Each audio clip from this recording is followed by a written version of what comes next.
Hi everyone, I'm Hank Harrison, and we're going to take a look today at parts of an absolutely incredible instrument that is extremely versatile and can be used by players at every level, from professional gigging musicians to studio performers to the home organ hobbyist who has very little experience with music and wants to sound like a professional, because this instrument puts it all together and makes it portable, and it's extremely durable and well made. And I'm very happy to tell you that I've got one here in my studio, and I want to tell you a little bit about it. But there's so much to talk about with this instrument. We'll start with the name, and it's a product of Roland, which is no strange name to anyone, and it's the Atelier Combo model AT350c. Now, Roland's brand of organ-looking product, organ-style product, is called Atelier, and this is the one that they produced to be used by everyone from a gigging musician to a beginner.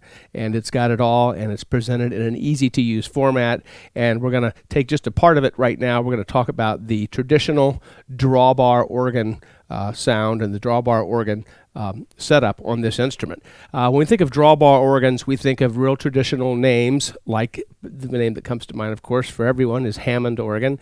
They started out many, many years ago with a manual instrument. It was actually a tone wheel generator, little magnets and wheels that spun around and created an electronic sound, and then that was enhanced later on by a rotating speaker developed by another individual, and those two together became quite legendary in all kinds of music, whether gospel or rock or pop or church, high church music. In just about every genre of music, you'll hear that tone wheel organ sound, and that's the term I'm going to use to describe it. And the first thing you see that your eyes are drawn to on this instrument is this set of drawbars that's on the organ that look very much like those tone wheel organs from the 1950s, 60s, and 70s. And I'm going to explain a little bit about how they're set up on this instrument, and then I'm going to give a sort of a mini tutorial on how the individual flutes work and why this instrument can sound exactly like that traditional organ that you would have in on tour or in a church. The organ, the name that comes to mind again is Hammond, because that's an organ that we all grew up knowing about, and that's exactly the sort of model that they're looking for here. So what I'm going to do is I'm going to ignore all the other amazing parts of this instrument, and we're going to focus on what we see right in the center of the control area, and it looks very much like an old school vintage tone bar organ. And what I'm going to do is be sure I've got everything else off, and I'm going to acquaint you with how this is laid out. First of all, we have a little control area here that says vintage organ, and that's a great term to use, vintage organ, so we don't necessarily call out any particular names, because as time went on, a lot of other organ companies besides Hammond came out with drawbar organs as well.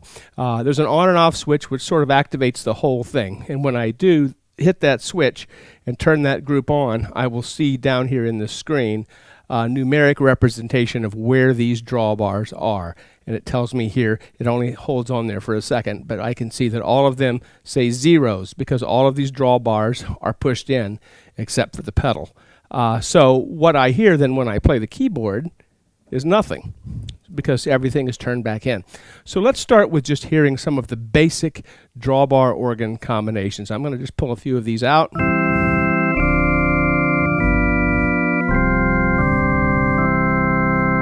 Sort of a bland high church sort of, not necessarily bland, but very starchy and formal.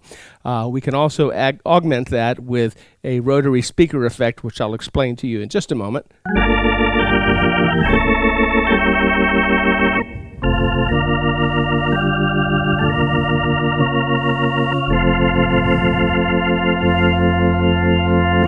And that sort of creates the sound that we've become accustomed to. So let's talk about how these work. First of all, we have a set of drawbars dedicated to the upper keyboard and a set of drawbars dedicated to the lower keyboard. We're going to start on the upper. A lot of bands and performing musicians will get a drawbar style keyboard. It's just one keyboard that has one or two sets of drawbars, and they can have that sort of portable organ effect. And those are great. Hammond makes one of those. Other companies like Nord and some others make these drawbar portable keyboards. The difference is that we've got here a more traditional setup with an upper keyboard and a second lower keyboard with its own set of drawbars. And I think you'll find that this is a little bit more true sounding, at least to me, to that traditional old school vintage organ sound. So what I'm going to do is kind of acquaint you with how drawbars work. And if a lot of you, of course, this is an unknown audience I'm speaking to. So if you're a professional player, you'll have to just bear with me for a moment or two while I explain what drawbars really are, and you'll know then why this instrument is so true to the original model.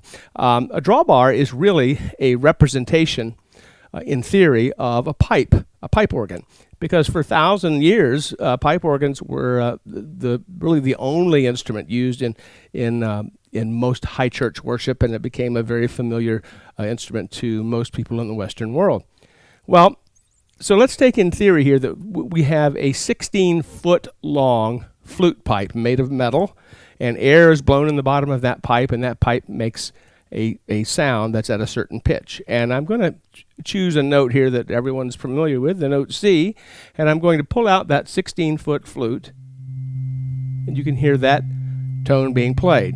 Now, the mechanics of sound are such that if I were to take that 16-foot flute pipe and cut it in half, and it became an 8-foot flute, it would be the same note that I played. In other words, I play a C, I'm going to get a C. Because it's half the size, it's going to be twice as high or 1 octave higher without changing the key. So there's my C. Push that in. There's also a C, but it's a higher C. It's 1 octave higher. If I cut that 8-foot pipe in half, I have a 4-foot flute.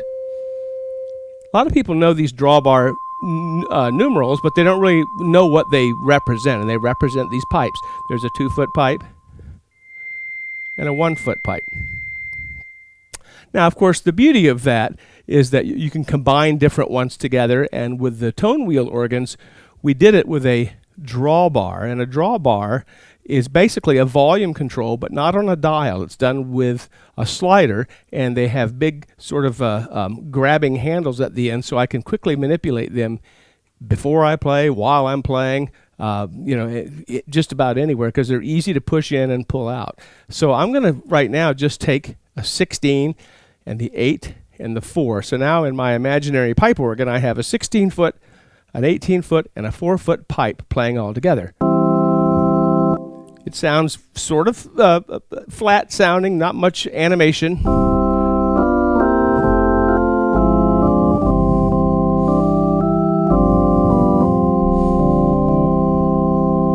Now, in the early electronic organs, they were able to add a couple of simple effects. One of those effects is the idea of vibrato and chorus. Vibrato, technically speaking, is where I take a note, and this can be on most instruments, where I take a note and for example, singers will do this. They will sing a note, but to give it some character, so it's not a flat sort of uninteresting note, they will put a little wave in that, and that wave is accomplished by taking the pitch that they're singing, in the case of C, and they will raise above the C and go below the C very quickly. So if they were going to say, let's use a different note, take the note F, da, I'm singing. So I want to put a little wave in it. So I'll do that by raising and lowering above and below the F pitch, da,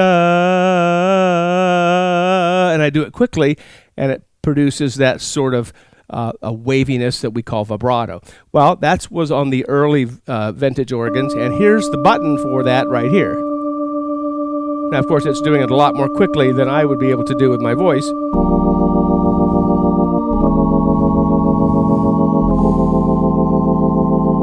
And that's just fine. It's a nice effect. It's not very deep. It's just a little bit of wavering around the center of pitch. The center of pitch is the exact tone of F in that case, and they just go above and below that pitch to give it some character. However, in the case of the original brand of vintage organ, the corroboration between the company that made the original vintage organs and the company that brought them to even greater popularity, which was the Leslie Speaker Company, those two finally married, and the Leslie Speaker brought the Hammond into the mainstream music instrument market. Now, what is a Leslie Speaker? Many of you know, and you know why you know, and then many of you know and don't know why you know, and many of you don't know what I'm talking about. So very quickly, I'm going to explain it. With the original vintage organs, the tone was created mechanically, as I mentioned, with moving rotors and things that had to be oiled and whatnot, and the sound came out very flat. They did have the option of the vibrato that I told you about, which gave it a little bit of a wave, but it didn't really come alive like it did when they took the sound of that organ and ran some cables out to some speakers that developed by Don Leslie, and those speakers inside of them, these were large containers with speakers inside. The speakers were actually on a rotating spindle, a turntable almost, and they had on this spinning centerpiece, they would have what appears to be sort of a megaphone, a wide open end and a small end. And they would put a couple of those centered on a spindle, and that spindle would spin around, and the sound would come out of those two open ends of the megaphone. Well, what that means is as that megaphone spun around, if you were standing at a point not too far from the speaker, you could hear when the loud end, the open end, came around to you, because it would be louder than it would be in that microsecond or two when it was not facing you. So instead of getting a change in pitch from da, you're getting a change in volume. Da, I'm not raising the note, I'm changing the volume, and that's what makes it different from vibrato. It's a much deeper, throatier sound, and it really, on a real rotating speaker like that, it's actually a little bit of the Doppler effect at work, because you have the projection of the sound coming out and then going away, coming out and going away, and these speakers would spin at a variety of speeds, usually just a fast and a slow or a stop. Now, what makes the Leslie even more interesting is in most of those speakers, they would put a second rotating speaker above the primary speaker, and it would carry mostly the high-pitched sounds in the organ, the higher flutes, which are the smaller numbers. And it would spin also, but it would spin at a different speed, so we wouldn't get a throbbing, noticeable bump in volume like this back and forth. We'd get them sort of interlooping one another, and it just casts sound throughout the room. It's a very amazing effect. We all know what it is to hear it, but some of you didn't know exactly how that was accomplished. So let's listen to it. Let me turn off the vibrato and go back to the plain organ sound. I'm going to turn now the speakers of that mechanical organ reproduction. I'm going to send them over to that spinning speaker, that rotary speaker with two rotors in it. And I'm going to do that on this organ by pressing the button that says rotary sound on off. So let me just hold down a couple of notes here. Now you can hear that change of location. Roland has reproduced that very well. Now I'm going to hit the button that says fast and listen to what happens.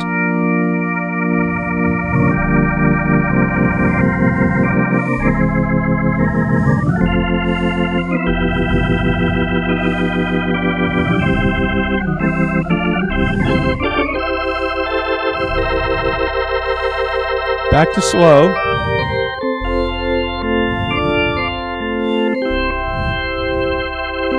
Back to fast.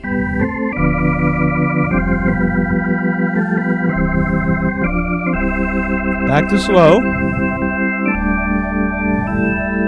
I'm going to change some of the drawbars.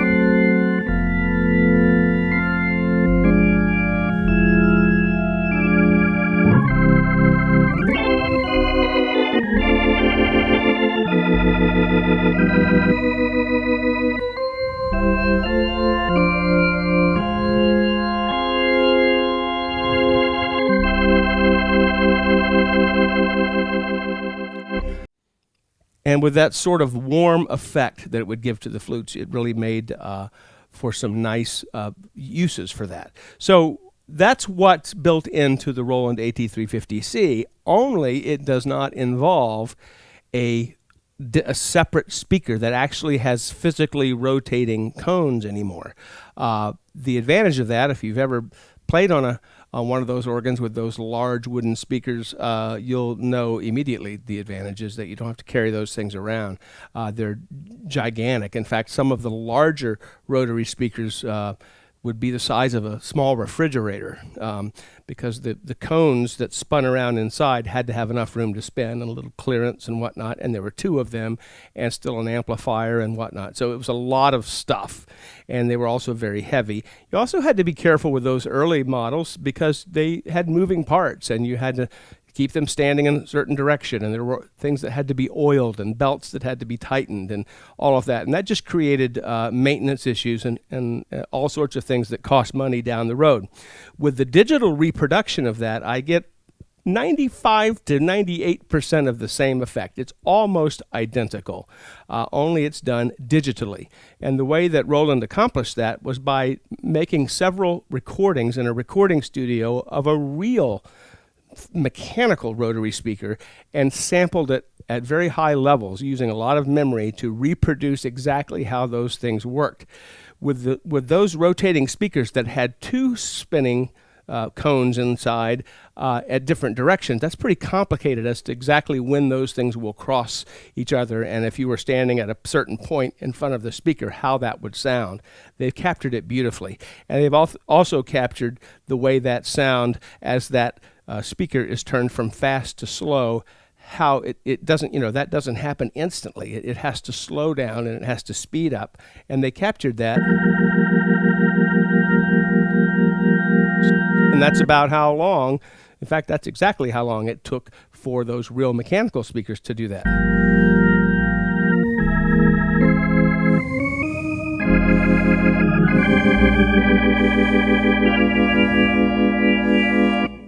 So it's very, very realistic. And of course, if you don't need that for a song, you can not use the rotary speaker at all and have it come through the main speakers.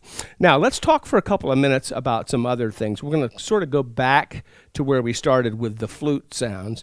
They call these sounds here the flutes, these drawbars, because, again, they're sort of imaginary reproductions of a pipe organ flute. And they're in different numeric designations based on the length of the imaginary pipe. And I want to digress just for a moment from the technical explanation of the organ and share with you quickly why these numbers are what they are and what they represent, and why we have some that aren't even whole numbers. Now, remember in my explanation, I told you that if I pressed a note, let's say the note C on the keyboard, and I pull out a 16-foot drawbar, that's going to, as I pull out farther, is going to increase the volume the farther I pull of that 16-foot long pipe that's tuned to the note C. When I play a C key, it will sound. And again, if I cut that in half, there's an 8-foot long pipe, and so on. So the first thing I want to point out is that on drawbars, a lot of people don't realize that the numbers that are written, even on the old vintage organs, most of them had numbers on these sliders which represent volume levels. And, a lot of us look at drawbars, especially the experienced players, and we'll just put them in our favorite spots like this one, or this one, or this one. But if you're sort of new to the idea of making your own organ sounds, those numerals are just some way of measuring, so you can, like you would in a recipe, say, oh boy, that's a really pretty sound I've got there. I want to remember how I had those. Instead of taking a picture or making a drawing, you can just write, in this case, I would write 8, 7, 0, 0, 0, 0, 0, 4, 7. And as a matter of fact, if you look in some old style Protestant hymnals especially, you will see that in those hymnals, in the beginning of the song, they'll have a sequence of numbers, usually two groups, and there'll be numbers representing how the drawbars should be set on the organ at church. And in those days, the Hammond Organ Company had organs in gosh, I don't know what the percentage was, but it was a very high percentage of churches because they were affordable and they lasted a long time and they sounded great. And so to someone who had not played an organ before or who had not played a drawbar organ before, those numbers were very helpful. So they wouldn't have to try to set up organ sounds with no knowledge. They just follow the numbers 8, 6, 0, 0, 0, 0, 0, 4, 7, and you get this sound. That sort of thing. So that was kind of handy. Now, let's talk about these odd numbers for a moment because some people don't know exactly what they do. I think it's important, and professionals, please pardon me for digressing for a moment to something I'm sure that you know about already, but I think it's a handy explanation for everybody else. If I play the note C again, and I pull out the 16-foot drawbar, I'm going to get a C. I could go to a piano and play a C note on that piano, and it would be the same note I'm playing here. Cut it in half, I get the C that's an octave higher, although I'm still playing it on this note. In this case, now I've got both of them. So if I took, let's go just the 8 by itself for a moment. If I play the 8-foot, pull the 8-foot flute out and hold down a C, I'm going to get a C. You can hear that. If I then pulled out the 4-foot flute, I'd still get a C, but it's an octave higher. But there's one that says 5 1/3. Well, 5 1/3 is obviously a number between 8 and 4. And if 8 is a C at this octave and 4 is a C at this octave, something 5 1/3 is going to be something in between. Don't know yet what it's going to be, but it's not going to be a C because there's no C between these two Cs. So let's find out what it is. So I'm going to play the C with the 8-foot flute. Now I'm going to push it back in, remembering that that's my C. Well, that's a different note. What note is it? Well, let's go back to the 8-foot flute and let's find out what note it is. Oh, it's a G. So I'm playing a C, but getting a G. Now, to those of you who are not familiar with organ, drawbar organs, you may say, why on earth would you want to have an organ or any instrument that plays a different note than what you press? That would be impossible to try to work with. Well, that's true. And all of these flute drawbars on both keyboards, on any brand of instrument, they represent notes that are other than the whole notes, that are not the note that's pressed. And depending on what the fraction is, sort of indicates to you what the other note will be. And the reason that we have that is because they're not meant to be used alone. The 5 1/3 by itself, if I were to play the melody of a song and play an accompaniment down here, it wouldn't work because it would be in a different key. But it's used in combination with these whole numbers. And we're going to call these foundation tones or foundations. And the ones in between we will call harmonics. Some people call them fractionals. But those are the ones whose names have represent with a fraction that represent another note being played. So how does that work? Well, here's the way it works. If I have that 16-foot flute again, so now I have a C as a C. Now I'm going to pull out the 8, and I hear the C an octave higher. I'm going to pull out the 5 1/3. You hear that G come in. It almost sounds like 2001: A Space Odyssey. You hear that G, that's just C's. So you may think, well, now we've got two notes playing on one key, and that's very confusing. So I'm going to stop playing it for a second and let our ears reset. Because what happens with these fractionals is when they're used in combination with the foundation flutes, they really don't, your ear really doesn't pick up on that other note. It just hears a little bit of what we call harmonics, which are notes that aren't really there, but our ear intuitively picks them up and inserts them in there, and that makes us hear. It's sort of like things that you can't really see, but they're optical illusions. So this is sort of an audio illusion. It's actually being played. It's not there, but it becomes no longer something that you identify. So now that I haven't played for a second, if I play a C, I just hear the C. Da, da, da, da, da, da, da, da, da. I don't hear that other note. Now it's in there, and if I concentrated on it and pull the other ones back, I'd hear that other tone. There it is now. So they're really meant to add flavor, texture, to add a little bit of abrasiveness. It's actually what the classical masters would call prepared dissonance, meaning that you intentionally play notes that don't belong together just to create an effect. Well, this is sort of a mild version of that, because if I play a single note, I'm really only hearing, my ear is figuring out that's a C, not a C and a G. You hear what I'm saying? So that's what those fractionals do, those harmonics do, is they add in notes for color. I like to say, and again, this is art. This is the artful side of music, so you can use whatever terms you're comfortable with. I would call something like this to add a brassiness or a sort of a bite to it.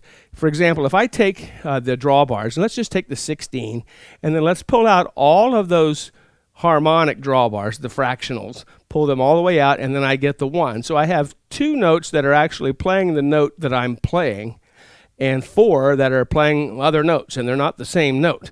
Let's see if I can still hear the actual note being played.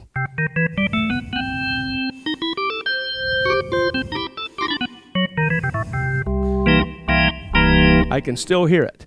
Now, but that sounds brassy.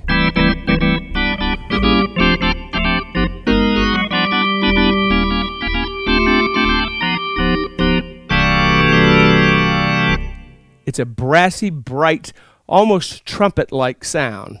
And remember, 100 years ago or 50 years ago, we didn't have digital technology to the point that we do today. And so if I wanted something to sound like a trumpet, I'd have to take a soft sound and make it bright and edgy and give it some teeth. And that's what these fractionals do, these harmonic flutes do.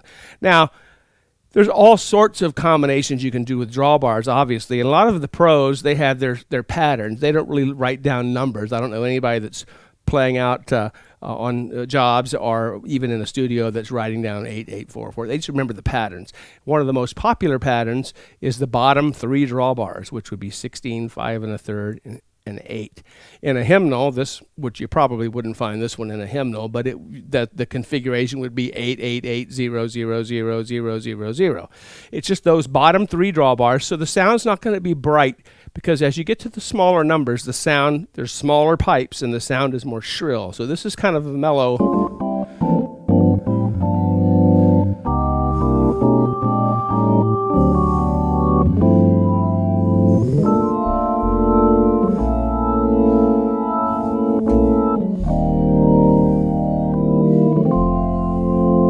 Okay, so it's sort of a darker sound. If I were to add more of the other ones that are higher, the sound would get brighter. Let's put them through the spinning speaker.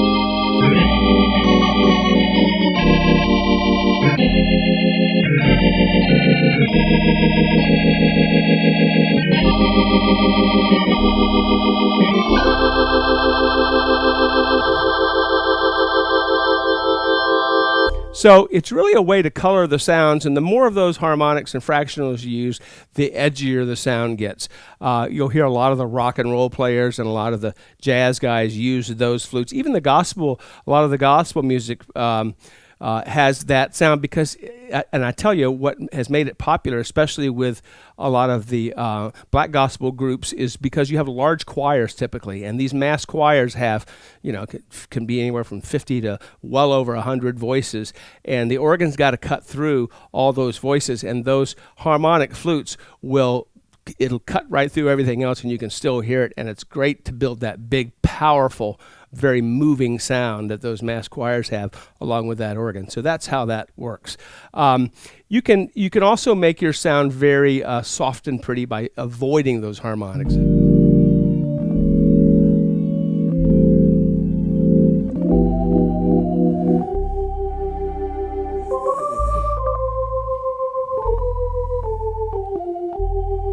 Now we have the same setup as we do on the lower, same number of drawbars, same numerical sequence, and as these pull out, by the way, just like that original vintage organ, you feel the little pop it's sort of, it's hard to tell you on a video, but it's almost like there's little ridges in there, and you can feel it when it comes out. On the lower keyboard, depends on how you're playing. If you're a professional musician playing on a job, you really are not going to sit down typically and play the organ with both hands and bass pedals. So you probably use one keyboard or the other, and you can use either because they have the same drawbar selection. But on traditional organ playing, where I'm playing on the lower keyboard, I want to find some flutes that are combinations that will sound good in the range that I'm playing my left hand in. And for most traditional home organ players, that's going to be about 1.5 octaves where most of those notes are played. So I'm going to use the most common thing that we'll see is 8 and 4. And I'm going to bring out a little bit of these flutes here.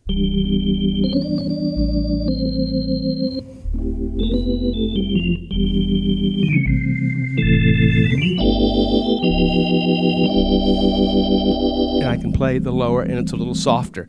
In traditional home organ playing, or even a lot of the simple gospel organ playing, the left hand is subservient to the right hand. The right hand is where the big sound comes from, and the left hand is more of a few notes that are written in the hymnal, or if you play with chords, it's the chords that are played really to supplement the real meat and potatoes of the song, which is on the right hand.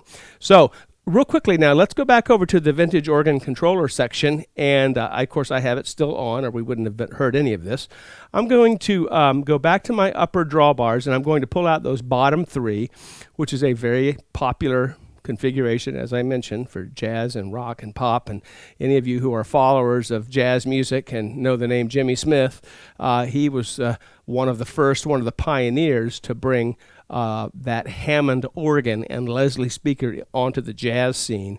And he wasn't just a player; he was the whole segment of that market, so to speak. He was just a pioneer of that, and his signature setting was those bottom 3 drawbars. Now, he would also use another feature that was on those old tone wheel organs called percussion, and it really has nothing to do with drums. Percussion is just a way that the organ, I can ask the organ to help the flute sounds enunciate a little better. What I mean by enunciate, the flutes are pretty soft, especially compared to a guitar or a saxophone or a vibes or what have you. When I play a flute, it's pretty soft. Okay, so I'm going to pull these out and push them back in there, and so I just hear the 8. Okay, so it's pretty soft. And if I'm playing with a band, or even whether it's a real band, or whether it's the band that's on the orchestra, or whether it's a backing track that I'm playing with, or what have you, that single flute, even if I am wanting a soft sound, that single flute will not be heard over everything else. So one of the things that can be done with, and not just a single flute, even using 3 sometimes is not, you can't hear it. So the percussion feature, you notice on this organ, it's just like those traditional vintage drawbar organs, that we have a couple of different percussions. We have one that says 4-foot and one that says 2 2/3. So we can use our history lesson we had a minute ago to know that one of these is going to be where I strike a note, and that's the pitch that I get, and the other one, the fractional, is going to be I strike a note and get a different pitch. Here again, you might be saying, why would I want that? Well, what these percussion buttons do is take the sound of a flute, which is normally very quietly enunciated. It's sort of like a word that starts with a vowel. It's very soft. Well, if I select the percussion button, for example, the 4-foot percussion, what it will do is at the pitch, at the range of the 4-foot flute, it will put a tiny little ding at the beginning of the note to make it speak a little louder. Now, it only lasts a second. It's just bing, bing, bing, and then the flute sound takes over. Let me turn it off. That's just soft. That puts, it's almost as though you had a little tiny bit of a bell or even a vibraphone or a xylophone or something, just very, very quietly to help you be able to hear the notes a little bit better. It's great for softer settings, which are usually fewer drawbars and those off to the left. So that those bottom 3 and that 4-foot percussion is a very popular jazz setting. Okay,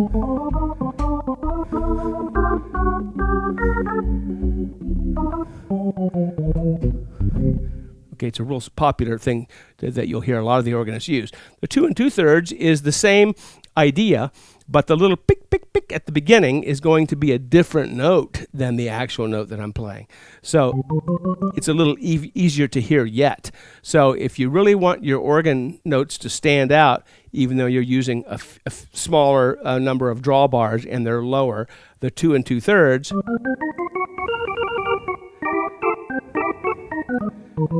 you'll hear that all the way up and down, just that little pinging sound.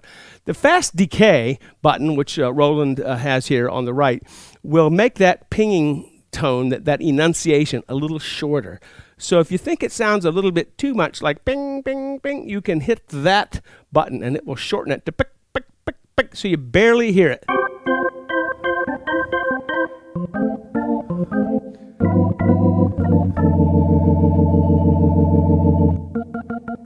Without that, it's very soft. So let's turn it on with the fast decay.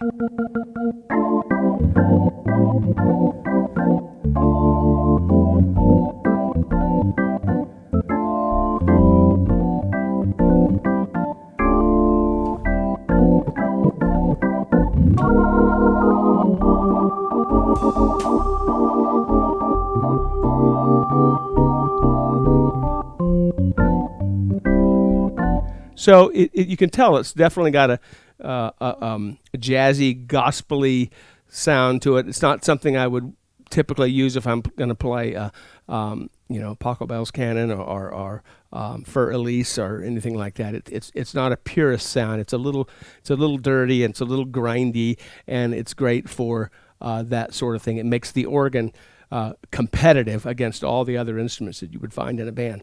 So all the things that we talked about are unique to this instrument and to those original vintage organs, such as the Hammond and other companies that made products like that, and right down to the speaker effect of that rotating speaker. The good thing about this, as opposed to the traditional type of this, is, as I said, it's portable.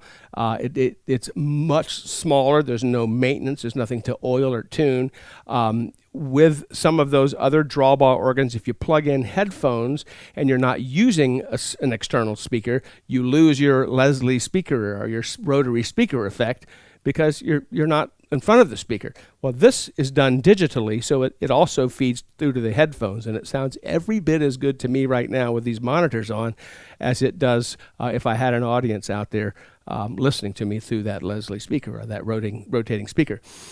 These flute configurations also follow the other digital advantages to this organ. For example, transposition. We're able to, by the touch of a button, which is located conveniently really right here front and center on the left-hand side, I can alter the pitch of the organ to match the pitch that someone else is playing. So if you're a professional player or a semi-professional player, and you're getting with a band and you're with a bunch of guitar players, and I'm just speaking from my experience, but guitar players love to play in E and B and F sharp, and keyboard players are real big fans of C and F and G. But I can change the pitch of the organ, which will include those drawbars, so that I can, if I'm not a professional player, but I am in a band and I'm doing it for fun, and the guitarist says, "Hey, I got a great song,"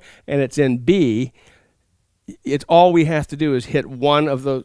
We're going to tick that negative, that minus sign button down one, and I'll be able to play along with them in C, but it will come out of the speakers in B. And boy, howdy, that's a huge plus, unless you do it all the time and keys don't matter to you. And I don't know a lot of people like that. So that's a great thing too. Also, these sounds are savable. So on the Roland Ateliers, we have presets that are here between the upper and lower keyboard that are sort of like radio station presets on a car. And those of you old enough to remember the old buttons that you had to pull, if you want to set a station, you would pull out the button.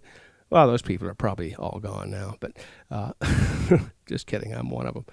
it would save the setting that you have. The way the car radios are today even is if you find a station that you like, you would save it into a preset. Well, that's what we can do here. There are 8 presets on board the organ.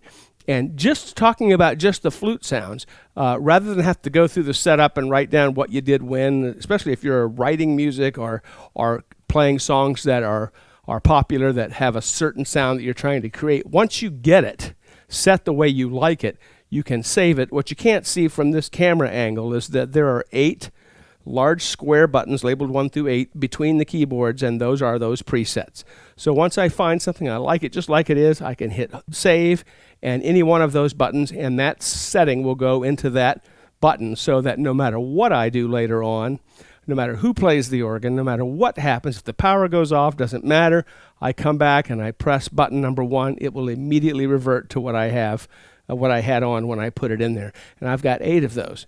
The great thing about this is if you play a lot and you have a lot of ideas and creative setups, is once I've filled up those 8, I can transfer those 8. Right over here there's a USB port, and I can take a flash drive, and you don't need a very big one because these are small files. So if I spend $5 or $8 on a thumb drive and I put it in here, I can save that group of 8 onto that flash drive and do 8 more, and I can access just the ones that I want later on down the road. So really, once you explore the instrument and find the things that you really like, just capture them, take a picture of them, so to speak, by putting them in a preset.